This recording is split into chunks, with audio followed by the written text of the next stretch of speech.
Hello students, welcome to M K maths world. Students, हम 7th class का 4th chapter जो है उसकी एक्सरसाइज 4.2 कर रहे थे, सिंपल इक्वेशन की। आज हम उसके नेक्स्ट सम करेंगे। फर्स्ट 2 सम हम कर चुके हैं। अच्छे से प्रैक्टिस करो बेटा, साथ साथ हमारे कॉपी पेन लेके। तो student, simple solve the equation सभी को आती है, एक बार फिर से देखें कैसे करते हैं।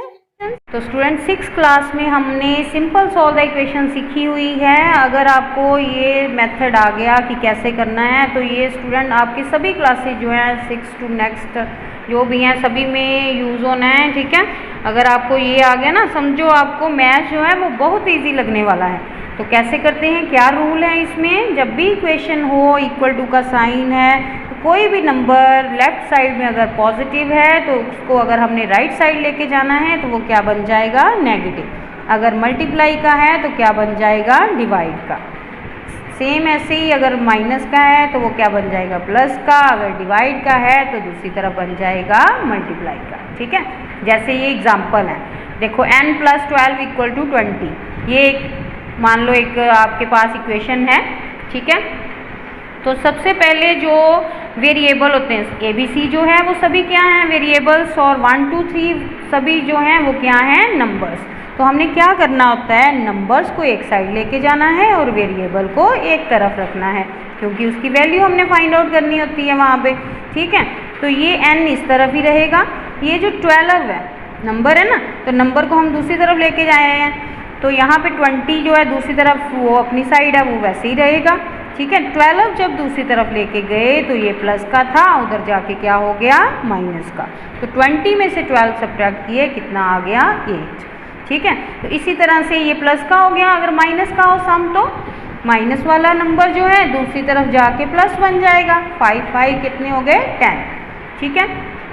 ऐसे ही अगर डिवाइड में हो तो, जैसे ये डिवाइड हो रहा है 2, ठीक है। तो डिवाइड है तो रूल के अकॉर्डिंग जो डिवाइड है वो दूसरी तरफ क्या हो जाएगा, आके मल्टीप्लाई, ठीक है। तो 2 उस तरफ जाके क्या हो जाएगा, मल्टीप्लाई। 7 2 = 14, क्लियर। नेक्स्ट मल्टीप्लाई, अब कोई साइन नहीं है बीच में, इट मीन्स दोनों मल्टीप्लाई हो रहे हैं, ठीक है। तो x की वैल्यू कैसे आएगी, 3 उस तरफ जाके क्या हो जाएगा, डिवाइड। तो 3 के टेबल में 6 कहाँ पे आता है, 2 पे। 3 2 = 6, तो x की वैल्यू आ गई 2। तो ये स्टूडेंट आपने रूल जो है याद रखने हैं कि कोई प्लस का नंबर है, अगर उसकी साइड हम चेंज करते हैं सॉल्व द इक्वेशन में तो वो क्या हो जाएगा, माइनस का। अगर माइनस है तो वो प्लस हो जाएगा, मल्टीप्लाई है तो डिवाइड हो जाएगा, डिवाइड है तो मल्टीप्लाई, ठीक है। लेकिन ये तो 6th क्लास थी ना, सिंपल सम है। 1 टाइम ये ऐड हो रहा है, 1 टाइम सब्ट्रैक्ट हो रहा है, 1 टाइम डिवाइड हो रहा है, 1 टाइम मल्टीप्लाई। लेकिन अब बड़ी क्लास हो गई 7th में आप, तो 7th में दो इकट्ठे मेथड भी आ सकते हैं, प्लस माइनस इकट्ठी आ सकती है, मल्टीप्लाई डिवाइड वाले सम इकट्ठे आ सकते हैं, या ऐड के साथ डिवाइड इकट्ठी आ सकती है, मल्टीप्लाई आ सकती है, ठीक है। तो उसमें आपने जो है वो कैसे करने हैं वो हम सीखेंगे। नाउ स्टूडेंट, थर्ड सम देखो, give the step you will use to separate the variable and then solve the equation. तो यहाँ पे भी हम सेपरेट करेंगे वेरिएबल को स्टेप्स यूज करके। तो यहाँ पे स्टूडेंट आप देख रहे हो मल्टीप्लाई भी है और प्लस भी हो रहा है, ठीक है। तो 2 स्टेप्स आएंगे। सबसे पहले क्या आएगा, जो भी ऐड सब्ट्रैक्ट हो रहा है उसको पहले सब्ट्रैक्ट ऐड करेंगे, ठीक है। अगर ऐड है तो सब्ट्रैक्ट करोगे, देन मल्टीप्लाई वाला जो है तो वो डिवाइड करेंगे। तो स्टेप 1 जो है उसमें देखो क्या करोगे, सब्ट्रैक्ट 7 फ्रॉम बोथ साइड, ठीक है। तो दोनों तरफ 7 जो है वो सब्ट्रैक्ट कर दोगे, ठीक है। नाउ यहाँ पे 7 के साथ 7 कैंसिल हो गया, 7 में से 7 माइनस करोगे तो 0 ही बचेगा, ठीक है, कट गए दोनों।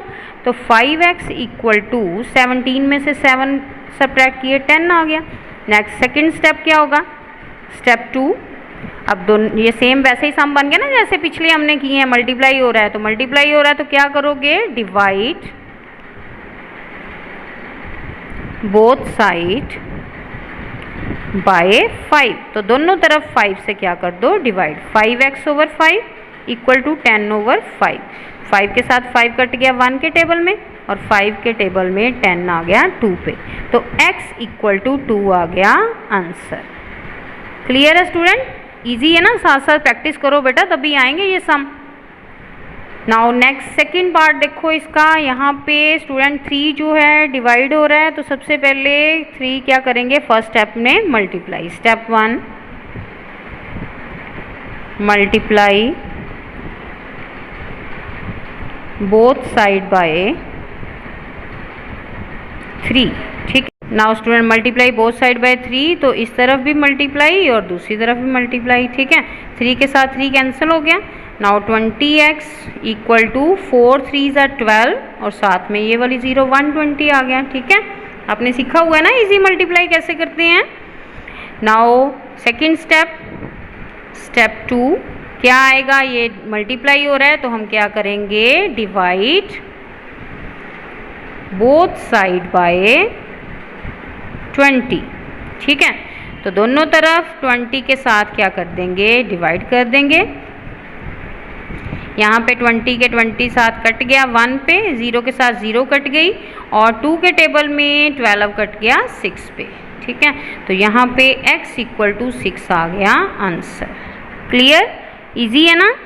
नेक्स्ट देखो 3p - 2, अब ये माइनस हो रहा है तो क्या करेंगे, ऐड करेंगे। सब्ट्रैक्ट हो रहा है ना तो उल्टा करेंगे, ऐड करेंगे। ऐड 2 ऑन बोथ साइड, दोनों तरफ ये 2 कैंसिल हो गया। दूसरी तरफ 46 + 2 48 आ गया। 3p = 48।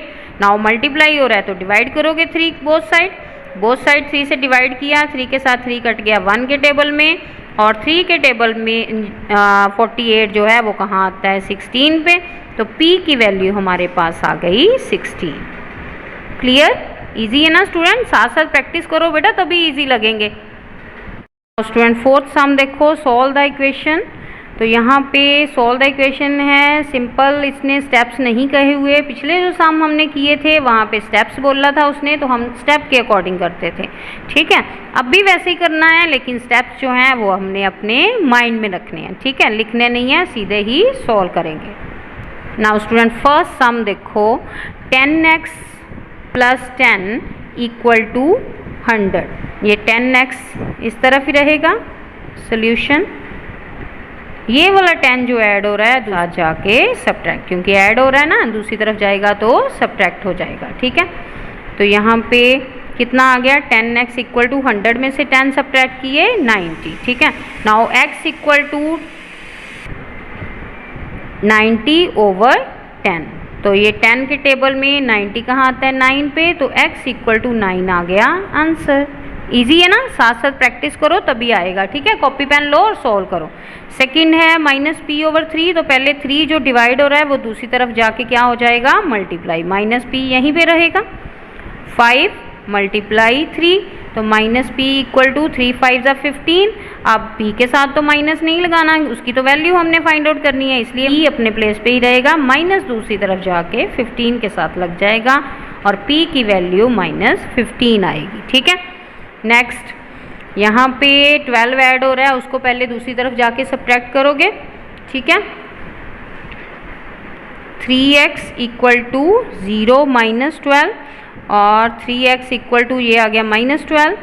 x = अब ये दोनों मल्टीप्लाई हो रहे हैं, 3 उधर जाके डिवाइड हो जाएगा 12 के साथ।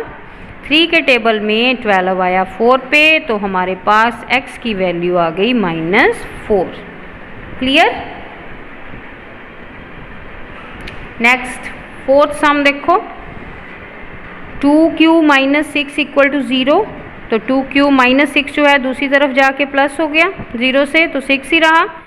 नाउ ये 2 जो है दूसरी तरफ जाके डिवाइड हो गया और 2 के टेबल में 6 कहाँ आता है, 3 पे, तो 3 आ गया हमारा आंसर। क्लियर? नेक्स्ट 3p = 0, तो 3 जो है वो मल्टीप्लाई हो रहा है, दूसरी तरफ जाके डिवाइड हो जाएगा, तो 0 के साथ किसी को भी डिवाइड करो तो क्या आंसर आएगा, 0। क्लियर? नेक्स्ट 3s = -9, तो 3 जो है दूसरी तरफ जाके डिवाइड होगा। 3 के टेबल में 9 कहाँ आता है, 3 पे, कटिंग हो गई तो -3 आ गया आंसर। क्लियर है स्टूडेंट? कितने इजी है ना बच्चे, साथ साथ प्रैक्टिस करो तभी इजी लगेगा।